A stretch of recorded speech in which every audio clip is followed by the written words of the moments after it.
Oggi, anche perché diverse persone ce l'hanno chiesto, parleremo delle modifiche che si possono fare su 125, 150 px e simili originali, come quelle che abbiamo fatto vedere sul 200.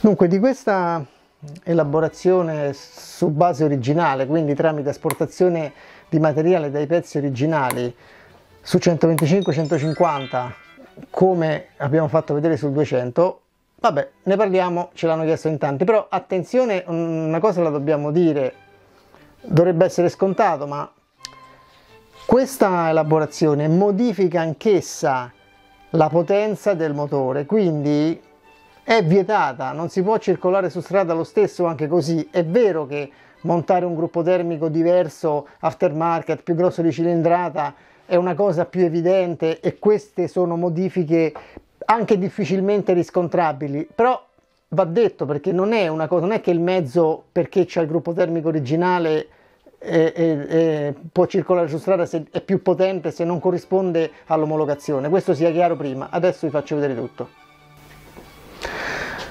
Dunque, questa modifica è quasi identica tra 125 e 150, quello che cambia è solamente la cilindrata e quindi la fasatura di aspirazione, che sarà potrà essere un pochino più ampia per il 150, meno per il 125, per evitare rigurgiti ai bassissimi regimi, perché questo tipo di preparazione si propone di non intaccare prima di tutto l'affidabilità del motore originale, ma di non mortificarne neanche la flessibilità di utilizzo e l'elasticità, avendo invece una certa potenza in più. Quindi si cerca un'ottimizzazione senza rinunciare poi al funzionamento del motore originale, e anche senza esagerare con i consumi. Per questo proponiamo fasi ritoccate ma non esasperate. Vi diremo anche come fare per esasperarlo di più, ma è qualcosa che, questo è così, è un esercizio fine a se stesso, perché si allontana poi dalle caratteristiche, ci si allontana troppo dalle caratteristiche del motore originale. Dunque, la cosa è semplice, partiamo dall'albero, così dico la differenza subito. Allora, col 125, specialmente se ci si limita a un'elaborazione base, conviene lavorare la valvola allungandola un po', dandole una forma meno spigolosa di quella originale e casomai andando un pochino verso il ritardo, e lasciare l'albero anche così com'è, oppure levargli pochissimo. Si parla proprio del 125, anche solo di qualche millimetro, 2, 3, 4 millimetri. Questo qui non solo per non allungare troppo la fase, ma anche per squilibrarlo poco e doverlo riequilibrare poco, togliendo, come si sa, un pezzettino di contrappeso qui. Perché? Perché sul 125, se ritardiamo molto, oltre ad avere potenzialmente gli inconvenienti che vi ho detto, bisogna pure poi equilibrarlo, quindi aumentiamo il volume del carter. Siccome la cilindrata è già piccola, togliamo, mortifichiamo comunque i bassi regimi. Magari se l'albero è molto vuoto riusciremo a non avere rigurgito, però il motore sarà ammazzato ai medi regimi ed è un peccato, è quello che non vogliamo ottenere. Sul 150 invece tranquillamente si possono levare un 10-12 mm di fascia e avrete solamente vantaggi, considerevolissimi vantaggi. Valvola identica per tutte e due. Ora, cosa fare al pistone? Adesso questo qui è un gruppo termico praticamente da buttare, 125 completo. Il cilindro 150 non ce n'è uno, c'è un pistone vecchio 150, però è la stessa cosa. Allora, il pistone va, mi metto, ecco, se vedete meglio così, va smussato questo spigolo perché si ostacola il flusso del gas verso il terzo travaso, ma esattamente come sul 200. E poi qui, in questo caso, il 200 ha le finestre in alto, il 125-150 ha le finestre in basso, vanno stondati questi angoli. Allora, questo qui poi è un pistone asso di tipo originale. Adesso danno i vertex, le rettifiche.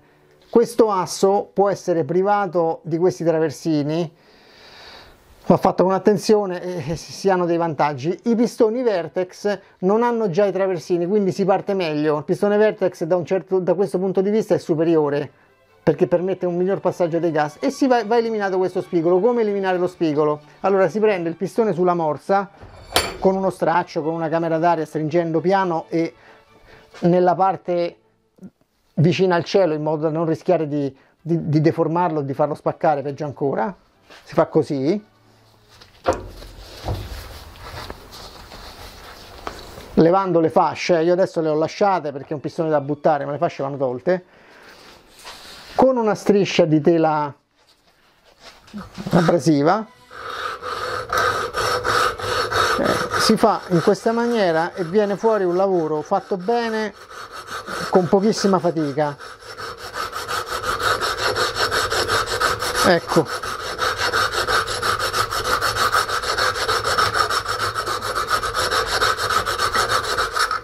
ecco il risultato, che si potrebbe fare ancora un po', ma già basterebbe. Ecco qua. Idem sulle finestre laterali, che permettono di alimentare i travasi principali, con un po' di attenzione, perché non bisogna chiaramente mangiarsi tutta la parte dove c'è la sede dello spinotto. Bisogna solamente eliminare lo spigolo, arrotondarlo,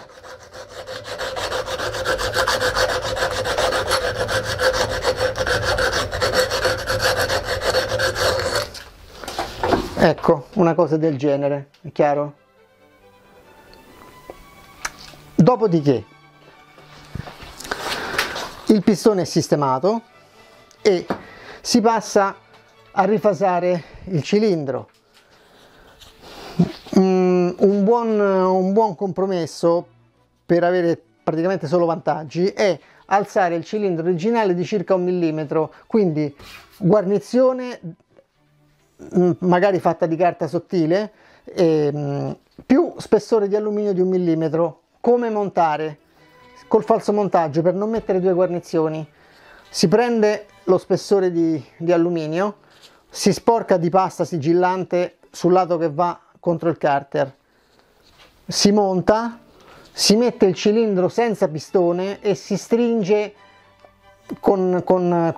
sfruttando i prigionieri senza mettere la testa, con delle boccole. Si accosta il pistone stringendo un po', dopo il cilindro stringendo un po', poi si rileva il cilindro e senza muovere lo spessore, e si eliminano le parti di sigillante che sono state spremute fuori verso i travasi. Questo è molto importante farlo.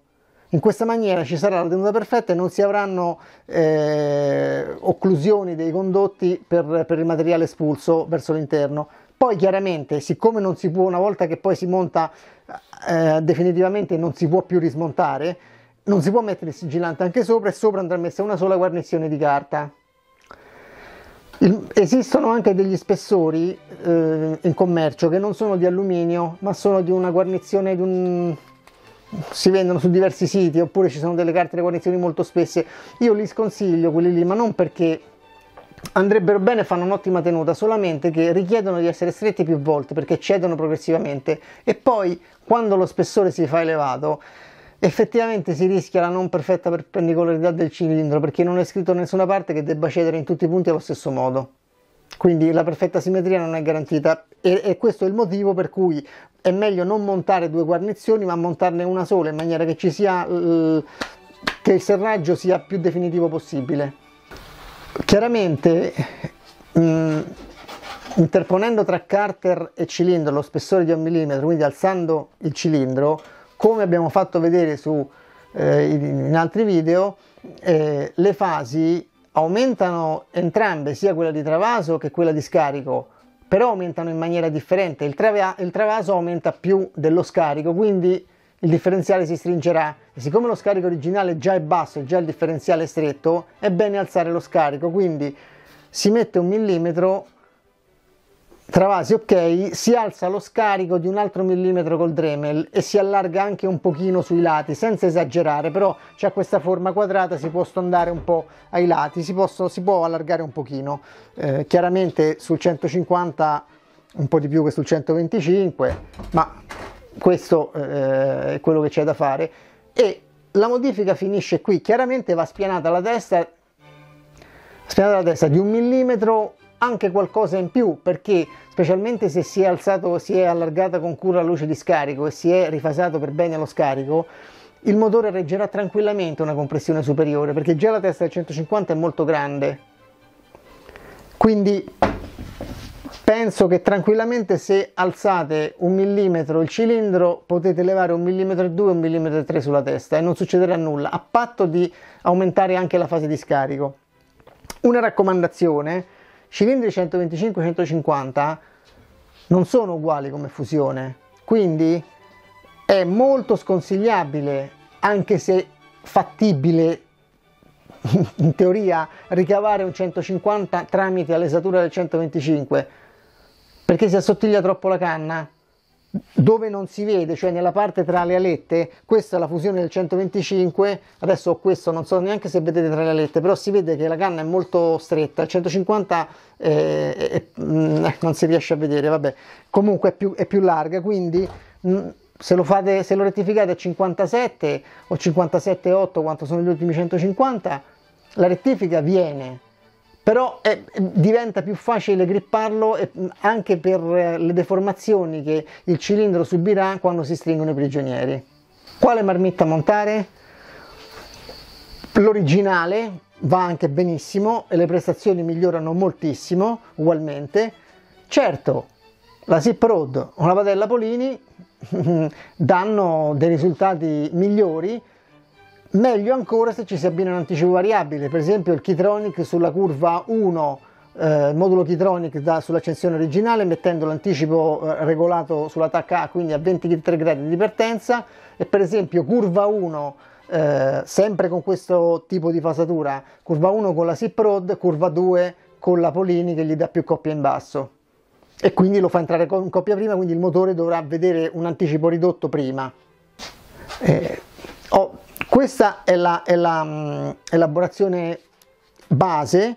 Poi, volendo divertirsi ulteriormente, si può fare un adattamento col pistone del 125 Primavera e sul 150 col pistone del 130 Polini, di cui si trova sicuramente il 57,8, ma anche altre marche, insomma,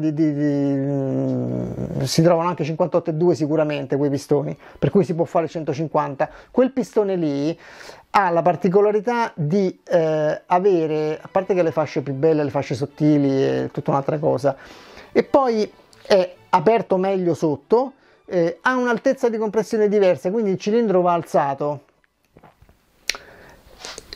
E tra l'altro sul 125 consente di ottenere una cilindrata intermedia, perché se ci si mette il 55 diventa 137 e il 125 rettificarlo 57,8 è troppo, ma 55 ci si può arrivare e funziona molto bene.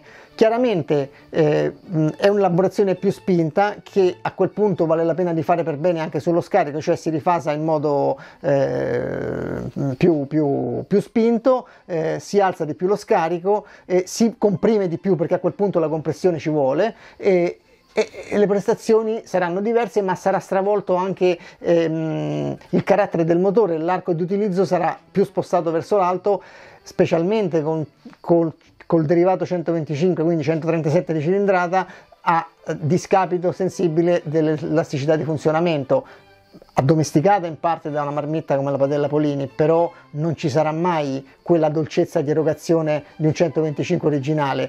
Attenzione, in quel caso, con un 137 fatto così, l'albero non deve più rimanere a fase originale, perché altrimenti è inutile avere una fase di travaso e soprattutto di scarico così spinta, quindi ci sarà da ritardarlo, perlomeno come si ritarda sul 150, quindi un 10-12 mm sicuramente andrà equilibrato, e questo sarà un altro fattore che tenderà a mortificare l'elasticità in favore della massima potenza.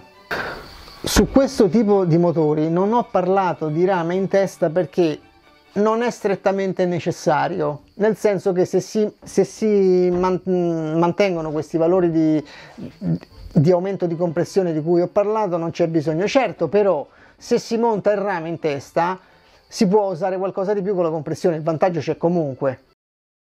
Se ti è piaciuto il video, lascia un like e condividilo con i tuoi amici. E ricorda, White War Racing non è un'officina, ma un'associazione sportiva dilettantistica che prepara motori solo a fini sportivi e solo ai propri associati.